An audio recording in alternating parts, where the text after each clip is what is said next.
नमस्कार बंधुगण आज आम पैसा सेविंग करिवार आउ एक नुआ फर्मूला जानिबा। सांग माने आपण केबे एमिति कौनसी लोक को देखिछन्ति कि जे मासकु 50,000 टंकार अधिक रोजगार करती किंतु मास शेष होगा बेलू तांको पॉकेट संपूर्ण शून्य हो जाई थाए। अन्यपटे जड़े साधारण मनीष जी मासकु मात्र 20,000 टଙ୍କା रोजगार करे से निज परिवार को भलरे चलाइबा सह भविष्यत पई लक्ष लक्ष टंका जमा कर दिए। आम भितरु प्राय 90% लोक भाबंती जे मोर रोजगार कम अच्छी सेथिपाई मु संचय करि पारु नाही। जेतेबेले मोर दरमा बढ़िबो मु सेतेबेले निश्चित संचय करिवि। किंतु वास्तवता हेउची जदि आपण कम रोजगार रे पैसा बंचाइबा शिखि नाहंती तेबे लक्ष टंका रोजगार कले भी मध्य आपण केबे भी पैसा जमा करि पारिबे नाही, सेविंग्स करि पारिबे नाही। कारण पैसा संचय करिबा एक अभ्यास, यह एक हैबिट। आज एही वीडियो रे मु आपनकु दुई जण पड़ोसींकर एमिति एक वास्तविक कहानी सुनाइबी जहाँ सुनिया परे आपण पैसार प्रकृत मूल्य बुझीजिबे एवं आज ठारू ही पैसा संचय करिबा आरंभ करदेवे। तबे वीडियोटी को संपूर्ण शेष पर्यंत देखंतु। आसंतु कहानी शुणिबा। गोटे सहर रे दुई जण पड़ोसी रहुथिले। सेमानक नाम थिला विकास एवं आलोक। दुहे एक समान कंपनी रे काम करुथिले एवं दुहींकर दरमा थिला मासकु 30,000 टंका। किंतु दुहींक जीवन शैली भिन्न थिला। दुहींक जीवन जीवार शैली संपूर्ण भिन्न थिला। विकास भाबुथिला जीवन तो गोटे, आज अछि काली को नाही, तेणु सबु पैसा खर्च करी आनंद नेबा दरकार। तेणु विकास से दरमा पाइबा मात्रे प्रथम सप्ताह रे बड़ बड़ होटेल को जाई खाद्य खाउथिला। प्रति 6 मासरे महंगा महंगा मोबाइल बदलाउथिला एवं सांग मानक सह बुलिबारे पैसा नष्ट करुथिला। से सबु बेले कहूथिला 30,000 टंकार कौन संचय हेबो, जेतबेले मो दरमा 50,000 टंका हेबो सेतबेले मु देखिबी। मासर प्रति सप्ताह रे तार अकाउंट खाली हो जाउथिला। अन्यपटे आलोक बहुत बुद्धिमान थिला। से निज जीवन रे एक नियम करिथिला, आग संचय परे खर्च। से प्रति मासरे दरमा पाइबा मात्रे 5,000 टंका अलगा करी संचय अकाउंट रे रखि देउथिला किंबा एक छोट म्यूचुअल फंड रे लगाई देउथिला। बाकी 25,000 टंका से निज घरर बजेट तैयारी करी बहुत सुंदर भावे चलुथिला। से केबे भी अनावश्यक जिनिस किणु नथिला किंबा देखेबा पई पैसा नष्ट करू नथिला। किछि वर्ष बीतीगला। दुहींकर कंपनी चाकरी बहुत भल चलला एवं दुहींकर दरमा बढ़ी बढ़ी 30,000 रु 50,000 टंका होइगला। एबे विकास कौन कला जानती?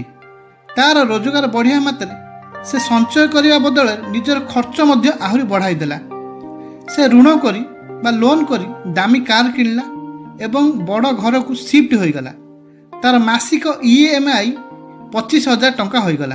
अर्थात 50,000 टंका रोजगार करी मध्य तार संचय सेई शून्य ही थिला। किंतु आलोक तार दरमा बढ़िया परे निजर संचय को 5,000 बढ़ाई 15,000 टंका करदेला। ठीक 5 वर्ष परे हठात दुनिया रे एक बड़ आर्थिक मंदावस्था आसिला, जेमिति कोरोना समय होइथिला। दुहींकर कंपनी बंद होइगला एवं एका संगरे दुहींकर चाकरी चलीगला। एबे वास्तवता सामना को आसिला। विकास पाखरे गोटे भी टंकार संचय नथिला एवं तार EMI देबा पई घर चलाइबा पई तार परिवार असह्य कष्ट पाइला। ताकू निजर सबु सुना एवं दामी मोबाइल सस्तारे बिक्री करिया पड़िला।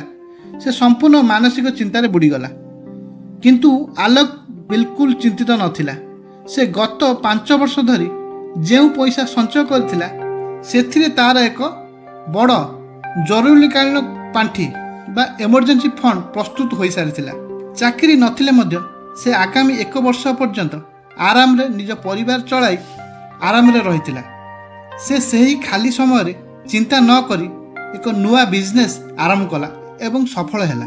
सांग माने विकास एवं आलोकर एही कहानी आमको यह शिखाए जे आपण केते पैसा रोजगार करूछंती ताहा गुरुत्वपूर्ण नुहे, आपण केते पैसा बंचाउछंती ताहा ही आपणक भविष्य स्थिर करे। जदि आपण मध्य आलोक भली स्मार्ट बनवाक चाहूँगी ତେବେ ସଞ୍ଚୟ କରିବାର ଏହି 3ଟି ନିୟମ ଆଜି ହିଁ ନିଜ ଜୀବନରେ ଲାଗୁ କରନ୍ତୁ। ପ୍ରଥମ ନିୟମ 50/30/20ର ନିୟମ।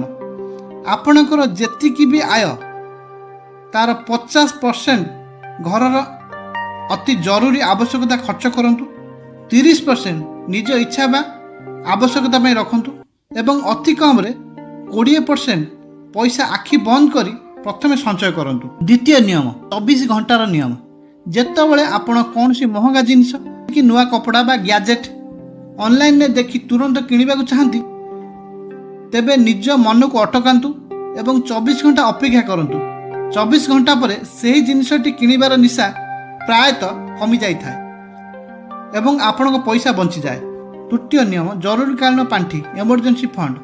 ଆପଣଙ୍କ ପାଖରେ ଅତି କମରେ 6 ମାସର ଘର ଚଳାଇବା ଖର୍ଚ୍ଚ ଏବଂ ଅଲଗା ବ୍ୟାଙ୍କ ଆକାଉଣ୍ଟରେ ସୁରକ୍ଷିତ ରହିବା ଦରକାର, ଯାହାକୁ ଆପଣ ସୁଖ ସମୟରେ ଆଦୌ ହାତ ଲଗାଇବେ ନାହିଁ। ତେଣୁ ମନେ ରଖନ୍ତୁ ସାଙ୍ଗ, ପଇସା ବଞ୍ଚାଇବା ମାନେ କୃପଣ ହେବା ନୁହେଁ।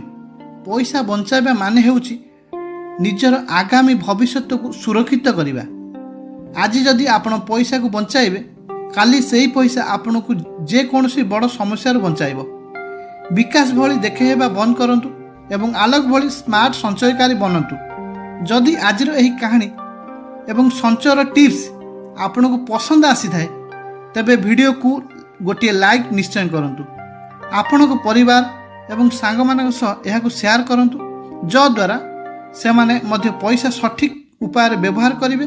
ଆଗକୁ ଏମିତି ପ୍ରେରଣାଦାୟୀ ଭିଡ଼ିଓ ହିଁ ଦେଖିବା ପାଇଁ ଆମ ଚ୍ୟାନେଲକୁ ଏବେ ହିଁ ସବସ୍କ୍ରାଇବ୍ କରନ୍ତୁ। ବହୁତ ବହୁତ ଧନ୍ୟବାଦ ସାଙ୍ଗ। ଜୟ ଜଗନ୍ନାଥ।